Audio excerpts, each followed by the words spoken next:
Hey guys, I am right behind this massive box, which is of course to the set that I'm about to review, which is the Republic Coruscant Guard gunship, because this is not quite the regular gunship, but it is a very special looking gunship that appeared in an episode of Clone Wars back in season 7.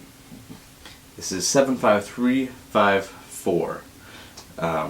It has 1,083 pieces, which is one more piece than last year's ATTE, and these would be very good and very comparable sets. So if you do have the ATTE, I do recommend picking this up. But more on all of that a little bit later. The box is a very Coruscant looking with the gunship on it. It looks really good. I think the box matches exactly what we're going for here.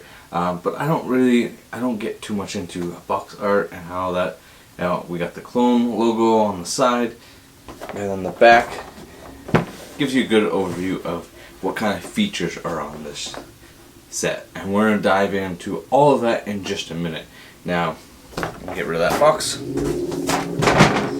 Here's the actual set. It's definitely feels small. If you do want to pick this set up for yourself, be sure to check the links down in the description, because I will have one where you can directly go and pick that up.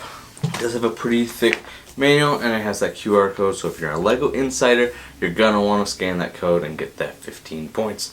But if you've watched any of my reviews, you know if it's a 2022 or later instruction, it has a minifigure. You go along the bottom, shows you the progress.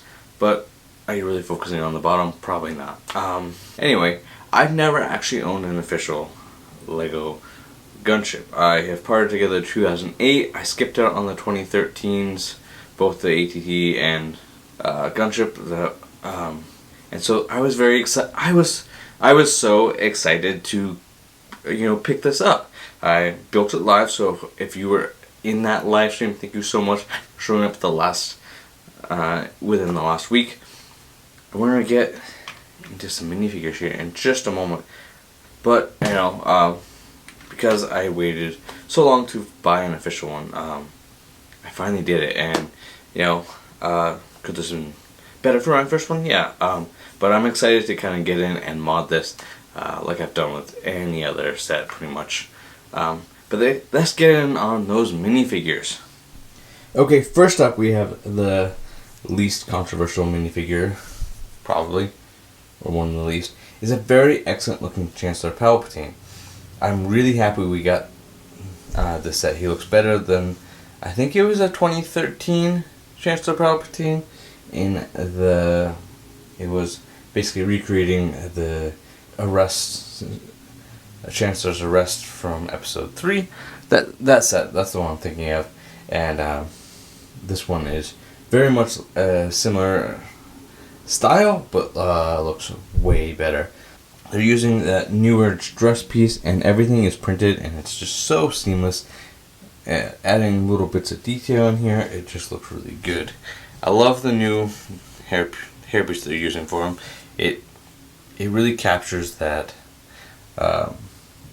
just his younger, before he turns into the Emperor look, and I really do like that. And look at his back, very similar to his front, but just really well. It's really well printed. You got two really accented lines, and then camera's probably not picking it up, but there's little bits of detail, very going across his back. Now we remove his hairpiece here. Hairpiece, not him. He's got his angry face there. A very excellent figure. I really enjoy that. The next figure we're going with here is Padme. Now this one is it's a very excellent figure, but it's definitely a very early Clone Wars look.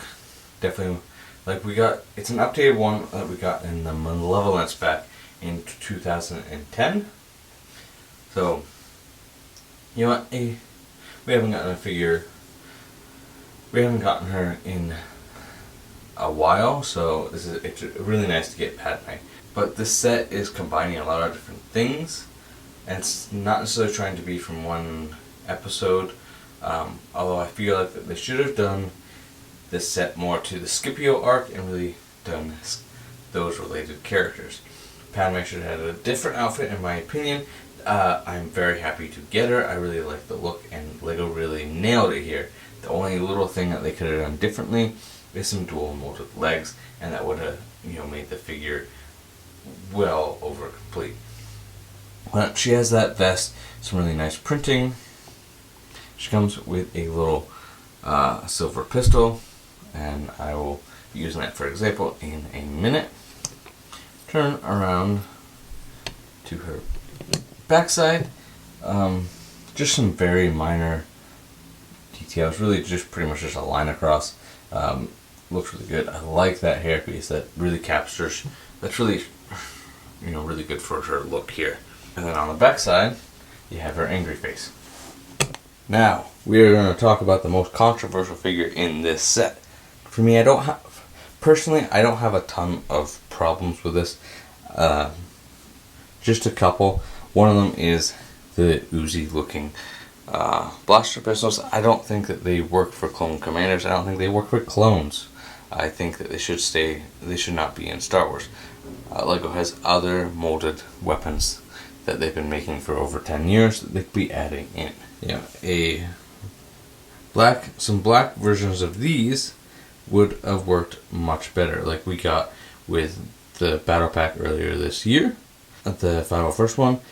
Some of these would have been perfect to add in. Now, of course, you can upgrade your minifigures with some Clone Array customs or brick arms or whatever, and they'll look even better. Now we got his weapons out of the way. Let's just kind of go over the figure. He's got that white line on the top. It doesn't bother me. Maybe, it's not always the straightest. It could have been a little thicker, but I think it's pretty good. And then they went with gray versus black. And, in some of the episodes it's a little hard to tell whether it's a very dark gray or black, so I understand why they went with what they went with. But I feel like black would have been better. So remove his visor so you can get a better look at that helmet. You got the gray patches on the cheek in the very 2020 style. You got the helmet holes, obviously, so you can put the visor on. His helmet just looks very nice. And, with the visor, the helmet holes aren't a big deal. But more on that later. To remove his helmet, he's just got a regular 2020 clone head. Looks pretty good. LEGO has nailed that head. Now his torso is kind of where it ruins it for me a little bit. Is the white isn't really coming through as white. It's more of a pink. I don't know if it's just a first batch issue that's happening in the production, or this is just the way and LEGO's just being a little bit lazy here and not fixing it. But there are upgrades that can do to fix this figure. And on the backside, just regular, normal, kind of clone looking in on that dark red. And you got his a little bit of white on the back, still coming through as pink. And that is Commander Fox for you. You get two of Coruscant Guard troopers, and these guys look excellent. Now the helmet holes don't bother me, but if they do, there are some people that sell some replacement helmets without the helmet holes, so that can be a very cheap, easy fix, and you have some really great Coruscant Guard shock troopers. But they're like an inverted version of Fox. You got red on the breastplate and belt, and the rest of them is white. And their legs just look absolutely, they just really tie this figure together. And the same thing as Fox, they have the same head. They are very good looking figures. But now, we gotta get onto this gunship here. First things first here, you have these ball turrets for the front guns, and they rotate all the way around any way that you want to. You can do a back shot, kind of. But then their attachment point is very, very well done. An upgrade, since I built the 2008, it's much better than that. I'm not really sure how they did the 2013, but they it's clipped in versus a 2008 is on this hinge piece. These are clipped in, so they're going to stay and not fall off all the time. But we gotta load up some pilots. Now LEGO thinks that you should use Commander Fox because all commanders double as pilots. One is a clone commander, which also doubles as the pilot of the ship. Wrong.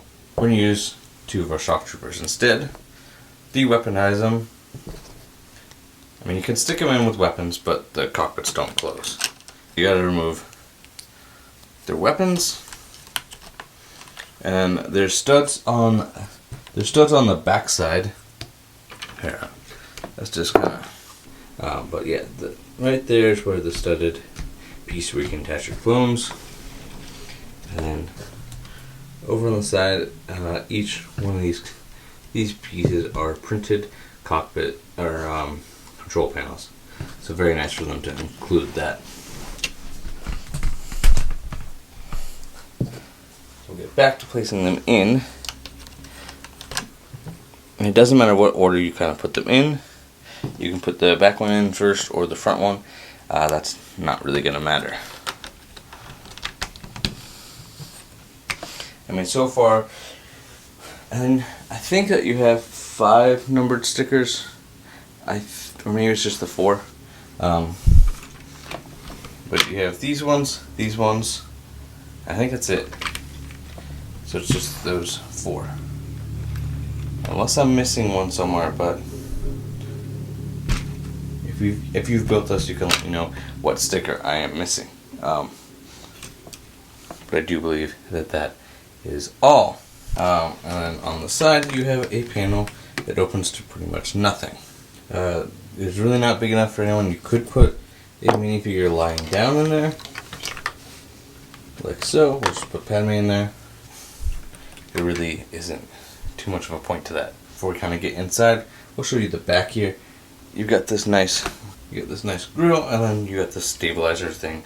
It's always been like it was always put a piece in that is more looks like the front turret. Instead, they kind of differentiated here with a different piece, and I think it looks much better. And then you have the back ramp, which you can lift up. I mean, it can go down as far as you need it to, and it looks really well, and it just lines up really nicely. That's the fifth piece, 5th sticker. It's that sticker right there. Another Republic logo, and the doors can angle any way you want.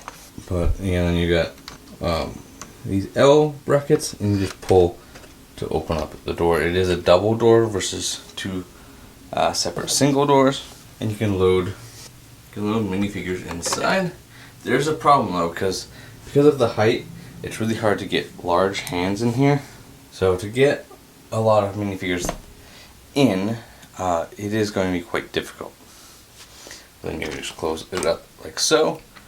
And like I haven't mentioned yet, but there's this handle back here which you can pick it up. It's not super big, so again, small hands aren't going to be the best at picking it up, but it is pretty stable.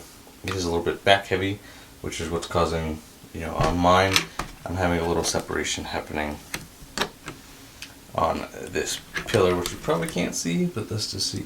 You can see how that is not really touching. You look at that. It's not touching on mine because of the weight, and I gotta figure out how to reattach that. But the handle is how I would pick it up. There really isn't a good stable point where it's going to be comfortable. Like maybe you can hold it underneath. I wouldn't pick it up here because that is just gonna come off like that.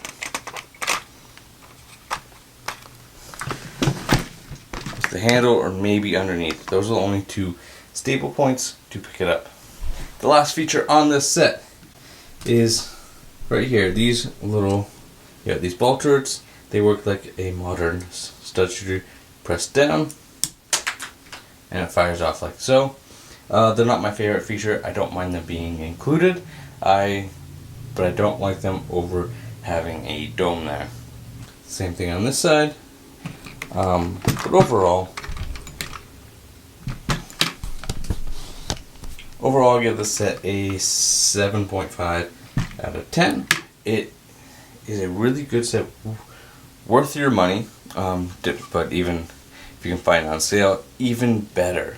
Definitely a set that if you have the AT-AT or you really like clones, you're going to want to pick this up. It does have some glaring features that should be there that aren't, like cockpits, and then the double door are the biggest ones to me. But the double door is an easy fix, and I'm going to be doing a fix for those bubble turrets. So stay tuned for that. I will be doing an upgrade video on that. But that's going to do it. Go ahead and drop a like on this video. It really helps me out. If you're new here, consider subscribing for more content just like this. And I've got another video you're going to want to watch right after this.